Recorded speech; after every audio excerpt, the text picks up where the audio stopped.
tingkat kemiskinan kita meningkat, tingkat pengangguran kita meningkat. Jadi ini sebenarnya adalah perang semesta antara orang yang ingin negara ini maju secara kualitatif dengan sekelompok kecil orang yang ingin Indonesia menjadi terbelakang. Begitu disahkannya kudeta konstitusi itu, kita sebenarnya bukan hanya kalah, kita udah menyerah. Kita sedang menghadapi satu dilema di mana elit agamawannya itu juga neoliberal.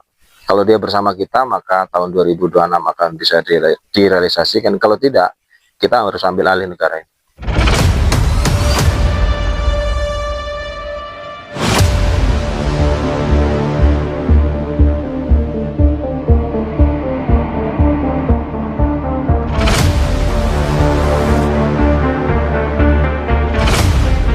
Rencana undang-undang atau RUU perekonomian nasional. Ya. Nah, saya nggak tahu nasibnya sampai sekarang itu seperti apa kok, dan bagaimana nasibnya kok. Saya belum mendengar diundangkan atau belum, itu saya belum mendengar. Gini Pak, undang-undang di Indonesia, sebagaimana juga di negara lain, sebenarnya punya dua alasan untuk hadir. Alasan pertama, alasan struktural konstitusional, yaitu perintah konstitusi. Alasan yang kedua adalah permintaan warga negara.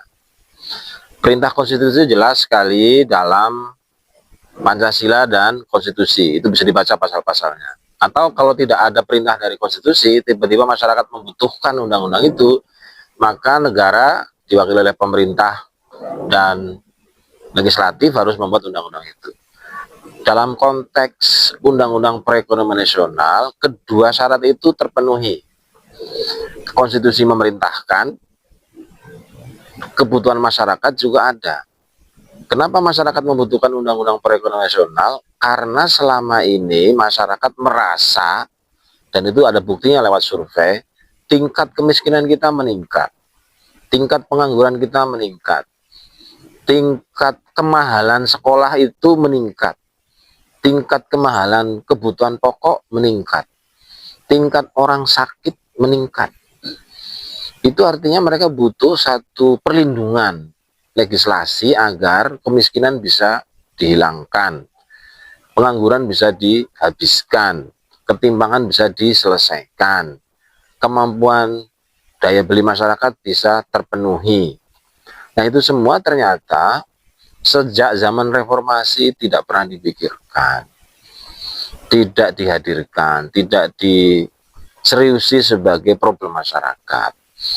Maka kami dan beberapa ilmuwan lain, beberapa ahli yang lain sebenarnya sudah lama menyusun satu naskah dalam bentuk naskah akademik dan dalam bentuk rancangan undang-undang supaya negara ini punya undang-undang perekonomian nasional. Lalu di DPR itu ada badan legislatif atau balik, dan setiap tahun sebenarnya naskah ini menjadi naskah yang seharusnya didiskusikan, diomongkan, dirembuk bareng-bareng antara pemerintah dan legislatif. Tapi atas operasi besar sekali dari kelompok neoliberal, berasal dari para bankers, ekonom-ekonom yang sekarang ada di istana, serta dukungan finansial dari multinasional corporate, partai-partai politik bersengaja menunda untuk merealisasikan undang-undang ini. Jadi yang memusuhi, yang menghalangi, yang bahkan menghancurkan keinginan warga negara memiliki perlindungan, penyejahteraan, pencerdasan itu ya orang Indonesia yang ada di sekitar istana, di DPR, di kelompok-kelompok strategis yang lain. Jadi ini sebenarnya adalah perang semesta antara orang yang ingin negara ini maju secara kualitatif dengan sekelompok kecil orang yang ingin Indonesia menjadi terbelakang, di mana mereka menjadi orang yang kaya raya. Kalau saya dengar sudah masuk ke balik badan legislatif, tapi ini sudah dibahas kok. Enggak, hanya baru dicantumkan sebagai usulan rakyat agar DPR membahasnya.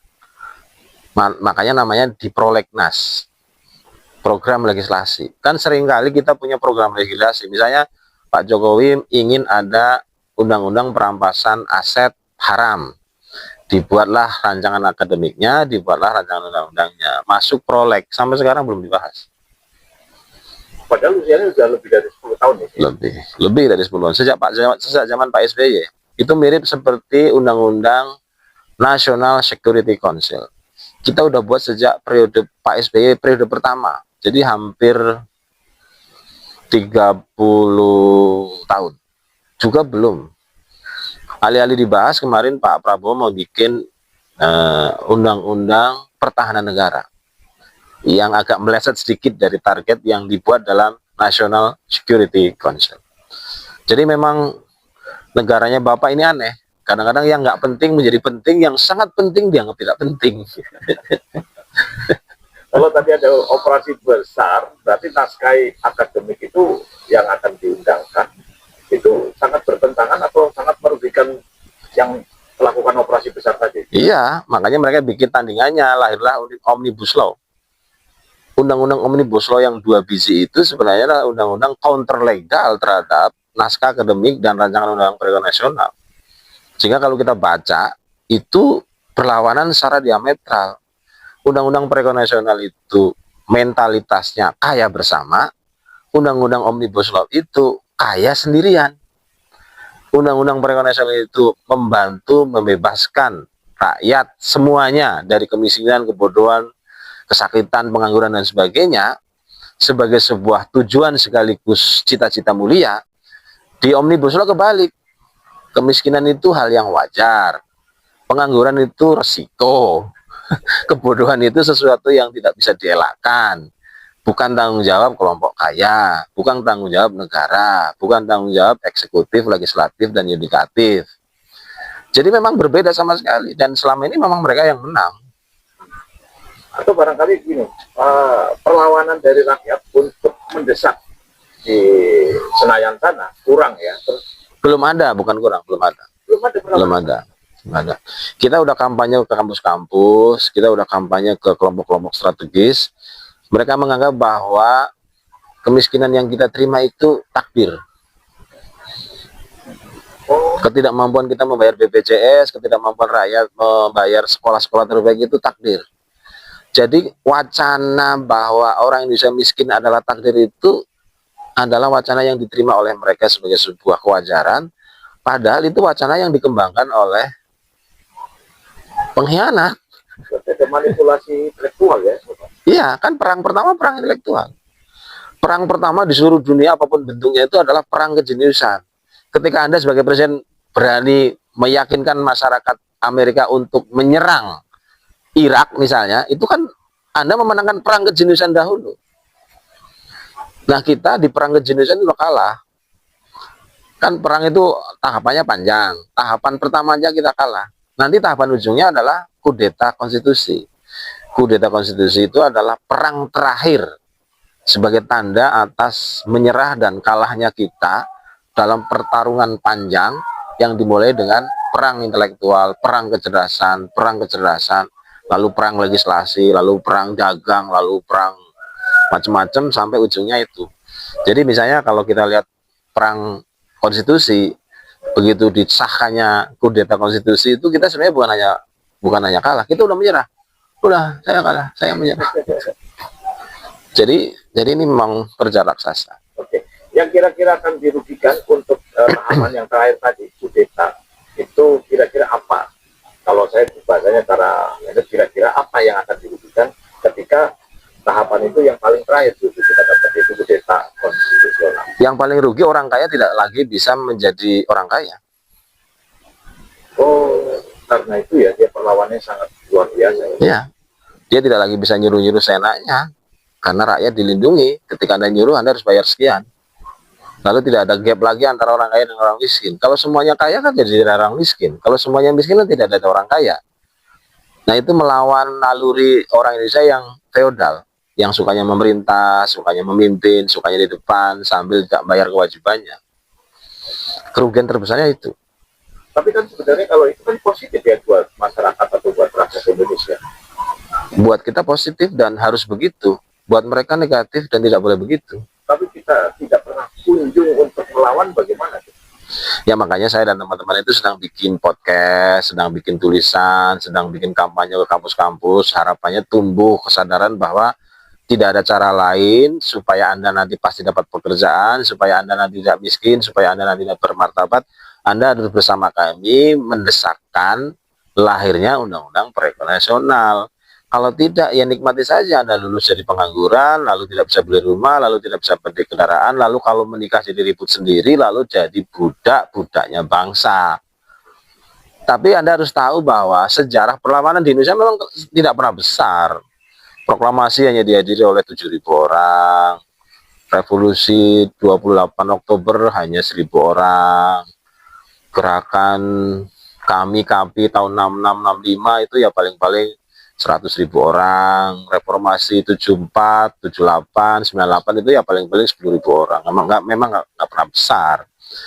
Tapi setidaknya kita menuju ke situ dengan harapan lahir satu legislasi yang jelas-jelas sesuai dengan Pancasila, sesuai dengan konstitusi yang asli, yang pada prinsipnya itu nanti kita tidak punya kemiskinan, kita tidak punya pengangguran, kita tidak punya orang yang kebingungan sekolah, kita tidak punya lagi orang kebingungan berobat. Karena memang resource yang kita punya itu bukan hanya cukup membuat kalian semua Indonesia itu bermartabat, bahkan di Asia itu bisa. Kan resource kita itu kalau kita jumlahkan itu kan yang terlihat saja, yang tangible itu kan sekitar 56.000 triliun. Nah, jumlah APBN di Asia Tenggara itu kan cuma 34.000 triliun. Kalau jumlah di Asia, nah artinya mereka tidak perlu bikin APBN, APBN itu disumbang saja dari Indonesia, itu bisa. Masalahnya dari sebesar itu, yang jadi APBN kita kan cuma 2.000 triliun. 3.000 ya? Ya 3.000 karena yang lain hutang. Gitu. Jadi memang ada lag yang luar biasa sehingga kita jadi pesakitan. Itu kan orang yang tidak bersyukur sama Tuhan, tidak bersyukur atas melimpahnya resource yang kita miliki, sehingga harusnya kita punya uang 1 triliun, tiba-tiba cuma punya uang 10.000 gitu loh. Ya mestinya kalau harusnya 10 triliun ya dapat 1 triliun. Nah ini masalahnya harusnya 10 triliun dapatnya 10.000, itu kan orang yang terkutuk dari rahmat Tuhan sebenarnya. Baik, kalau sekarang ini sudah tahap ke fase yang mana? Kalau kita, kampanye. Ya kampanye. Terus kemudian kalau kita bandingkan dengan angka kemiskinan, seharusnya kan perlawanan itu besar, karena jumlah kemiskinan di Indonesia kan bukannya menurun tapi naik. Seharusnya kan kampanye ini mendapat tempat, Prof. Masalahnya perang psikologisnya dimenangkan oleh kelompok neoliberal yang bersekutu dengan para agamawan dengan mengatakan bahwa kalau lu miskin, kalau rakyat miskin itu takdir, itu sudah perintah Allah. Jadi kita sedang menghadapi satu dilema di mana elit agamawannya itu juga neoliberal. Anda sakit, ya Anda karena nggak kerja. Loh, padahal sebenarnya kalau benar pengelolaannya, kita jangankan berobat di Indonesia, berobat di seluruh dunia itu bisa. Ya kita bayarin karena kita punya uang 60.000 triliun gitu. Jadi kalau benar di dalam pengelolaan resource yang kita miliki, Pak, Anda sebagai warga negara, nanti kalau ke Inggris itu tidak nonton sepak bola MU melawan Manchester City, enggak, Anda beli sahamnya. Kalau cuma nonton sekarang juga bisa. Jadi kita tidak ingin jadi penonton. Undang-undang ini memastikan bahwa Anda dan saya itu menjadi pemain dan pemilik. Itu bedanya. Undang-undang Omnibus Law, undang-undang yang selama ini anti Pancasila, undang-undang yang selama ini tidak mengatur regulasi ekonomi dengan ketat itu hanya membuat orang Indonesia sebagai penonton. Lebih jelek lagi, lebih rendah lagi, komentator. Itu paling rendah dalam kehidupan. Apa aja dikomentari. Begitu disuruh iuran, tidak punya duit. Begitu diajak revolusi, belum sarapan pagi. Nah yang tertinggi itu sebagai pemain sekaligus pemilik. Nah, undang-undang Omnibus Law itu mengharamkan itu. Sebaliknya, undang-undang perekonomian nasional memastikan setiap orang Indonesia itu bukan hanya bisa sebagai penonton, tapi juga pemain. Pada saat yang sama dia menjadi pemilik. Kenapa? Dia bisa beli saham.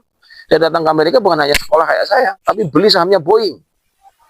Dia datang ke Jerman itu bukan hanya sebagai pelajar seperti Habibie, dia bisa beli sahamnya Rolls-Royce. Dia datang ke Inggris itu bukan hanya sekedar menonton pertandingan antara Seri A, Seri B, Seri C. Dia beli sahamnya. Kenapa dia beli sahamnya? Karena Indonesia itu sangat mungkin dengan resource yang ada, setiap orang punya penghasilan minimal 100 juta setiap bulan.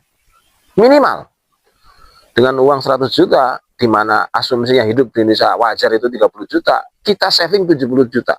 Saving 70 juta setiap bulan itu, dalam waktu 5 tahun Anda pergi ke Inggris, tidak jadi penonton. Anda beli saham itu. Begitu Anda punya saham, Anda bisa ngomong sama manajernya, aku ingin pemain Indonesia jadi pemain di situ. Kalau tidak begitu, sampai kiamat Pak, kita itu akan menurun dari penonton menjadi komentator. Omon-omon gitu loh. Ada peristiwa ngetuprus, ada peristiwa ngetuprus. Ngetuprus kita sampai kiamat, nggak merubah peristiwa. Yang bisa merubah peristiwa itu adalah pemilik. Itu nggak bagus, ganti. Nah, dia bisa ngomong begitu karena dia pemilik. Kalau dia nggak pemilik, nggak bisa begitu. Nah, cara ke situ, cara kita menjadi pemilik adalah dengan merubah seluruh undang-undang yang selama ini membuat kita menjadi penonton, menjadi omon-omon, menjadi tukang ngetuprus, sehingga bisa menjadi pemilik. Hanya dengan lewat legislasi. Dan sebenarnya Pak Prabowo mengerti soal itu, baik sebelum dia menjadi presiden maupun setelah jadi presiden. Tinggal kita minta konsistensinya, tinggal kita minta keberaniannya merealisasikan itu. Moga-moga dia segera merealisasikan. Sebab ini juga udah lama dia pahami, udah lama dia baca sebenarnya. Lagi-lagi kalau sebagai ilmuwan, target untuk segera RUU ini diundangkan sebagai bentuk kapan? Agustus 2026. Itu milestone saya. Dengan alasan atau Dengan alasan Pak Prabowo sendiri tidak berani nih, selama setahun ini melakukan revolusi struktural di dalam. Sehingga kita ada waktu mengkonsolidasi rakyat untuk menagih janji itu pada tahun pertama. Kalau dia bersama kita, maka tahun 2026 akan bisa direalisasikan. Kalau tidak, kita harus ambil alih negara ini.